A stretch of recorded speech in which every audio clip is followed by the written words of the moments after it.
Hey everybody, this is the last mini album of my special mini album series, and today we're going to do the fastest mini album in the West by Polly. So Polly did this mini album and she's in our upline group. I loved it because it was so simple. This is just a sheet of paper folded with some embellishments and some tags.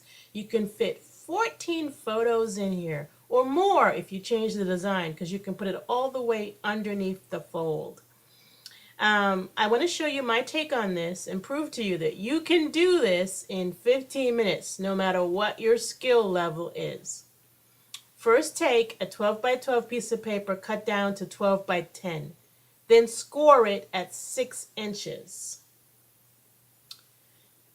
That's on the 10-inch side. Then after you've scored it at the 6-inch mark, turn the paper, and you'll notice that you'll have 4 inches on the bottom and 6 inches on the top. Now score again at every 3 inches. So if you score it every 3 inches, you'll score the first 3, and then you'll put that score line at the 3-inch mark. You'll score again, and then you'll do it one more time until you have 4 3-inch score lines. Now you can fold that up and do a quick accordion fold. And that's all I did there. So you can rewind if you want to see that again, but that was the easiest base I've ever seen to an album in my life.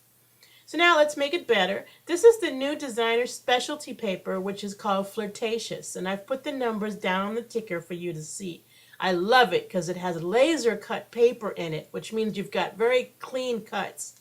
Double-sided, beautiful colors, including this brand new Wisteria, which is a beautiful kind of shade of a purpley blue. So all we're going to do is cut some strips out of that specialty paper that's already beautiful to 4 by 3 inches and lay them down on each panel. So this is our easy peasy embellishment. Strips of paper cut and laid down on each panel. And I decided to lay them down on each panel separately so that you get some variation in the pattern. It gives the album a little bit of interest with a very little bit of work. I think that last one was cut a little bit short, FYI. So then once you've done that, you can turn it over and just make sure your bottom folds are fine. And then you're going to turn it back over again and re-accordion fold it. So what we're going to end up doing here is we're going to add some mats, and these mats are for your photos. Underneath the mats, just like Polly did, we're going to add a little strip of paper so that we can stamp a word peeking out of that white piece. These white pieces set the theme for your mini album. This one is a gratitude album. So what I'm actually stamping using the same color ink as the paper. That's why Stampin' Up! Rocks. You can always get the ink to match the paper, and the designer series paper to match everything, and it's just all coordinated beautifully. So I've chosen 4 words here for this gratitude album. I've chosen celebrate for that first panel. So behind there, I'm either going to put photos or journal about things I can celebrate in my life. The second one says friend, because I want to celebrate all the great friends I have in my life. So I might add some photos back there, and I might put some journaling specific about friends. The third one is about love, and that's that special person that you love, either his or her pictures or journaling about his or her.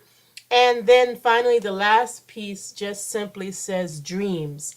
And so those are the goals and aspirations that have yet to be attained. So that'll probably be full of journaling. So by dividing up these 4 sections into words that I got out of our wonderful Fabulous Phrases kit, which is, I think it's 30 stamps in one set, and that's number 120501. Very small phrases that you can mix and match, and with your clear mounted stamps you can even make sentences. But I chose 4 words that I thought could be set up as categories for my gratitude panels. As I put these panels down, I use a ruler to line them up. But let me give an idea how you can use this album. After you pick your 4 words that kind of categorize these different sections, you can then decide, is this something I want to journal about?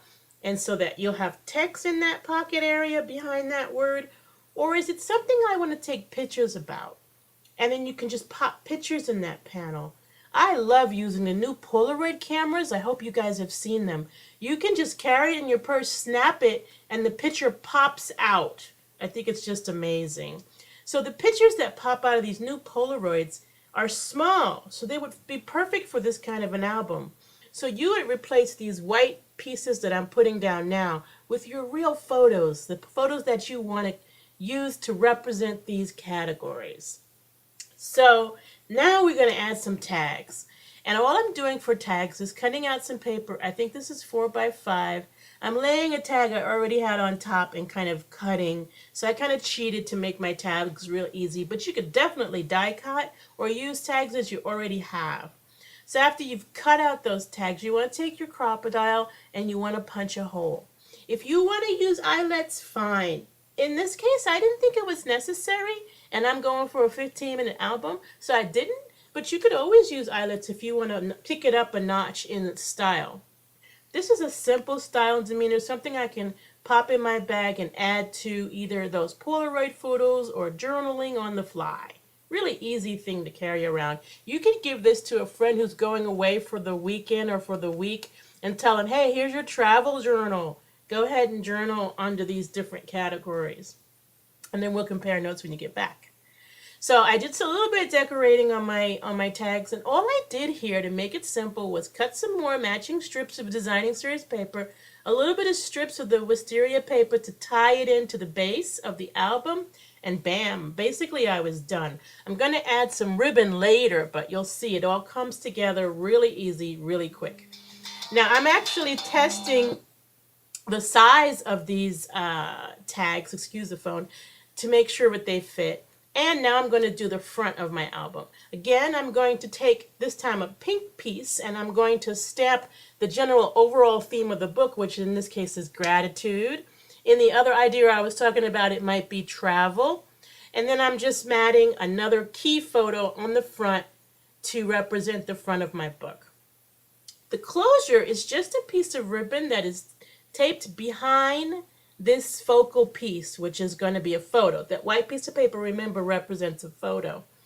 And I leave the ribbon on the spool while I'm doing this because I wrap it all the way around, close it up before I cut so that I know exactly how long I want my ribbon. And look how easy that just ties. It comes together so quick and easy. Now I made a big mistake here. You'll notice I folded the thing wrong, and so one of my tags got bent. It wasn't the end of the world. I just pulled it closer to myself and unbent it, so the problem's gone. But if you caught that, you're quick. So now I pull the tags out because I'm going to add some ribbon to the tags. And I decided to add Pretty in Pink to match the designer series paper. FYI, if you want to know what colors to use with our papers, in the catalog it gives you the color palette for the designer series paper right under the name of the designer series paper name. This enables you to buy matching papers and inks based on the color palette of designer series paper. So your paper, whether it be specialty paper or designer series paper, sets the color, feel, and pattern for your work. You don't have to think. Use the color palette that's listed right under the name of a designer series paper, and you'll always have the most beautiful matching elements for your projects. That's one of the things that I love about Stampin' Up! So after I get all these ribbons kind of knotted in there, and I don't spend a lot of time making them beautiful, I'm just trying to get them all cut out, then I pull them closer to myself and I cut that out so you don't have to watch me make bows. And I made some bows. And now I'm just going to close the whole thing up, kind of test that bow feel on the side. Remember, all the white mats represent photos, but you could add more photos to this. I'm thinking the tags are for journaling, but you could put journaling on one side of the tag and a photo on the back of the tag. I'm telling you, you know who would love this kind of mini album? Is the grandmas and the grandpapas, because instantly you take some of those digital photos out of your computers and your telephones, put them in this mini album and ship them off. And imagine what grandma and grandpa are going to feel when they open this in their mailbox. They'll be thrilled. So try this out. There's lots of ideas for its use and you can't beat it for the speed.